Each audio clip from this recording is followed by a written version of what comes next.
उमापतिं सुरगुरुं वन्दे जगत्कारणं वन्दे पन्नगभूषणं मृगधरं वन्दे पशूनां पतिं वन्दे सूर्यशशाङ्कवलिनयनं वन्दे मुकुन्दप्रियं वन्दे भक्तजनाश्रयं च वरदं वन्दे शिवं शङ्करम् ॐ मृत्युञ्जयाय रुद्राय नीलकण्ठाय शम्भवे अमृतेशाय शर्वाय महादेवाय ते नमः।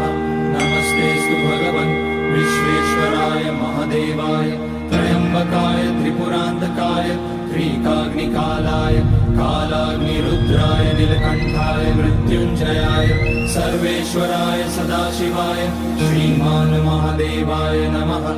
ॐ नमः शम्भवाय च मयोपवाय च नमः शङ्कराय च मयस्कराय च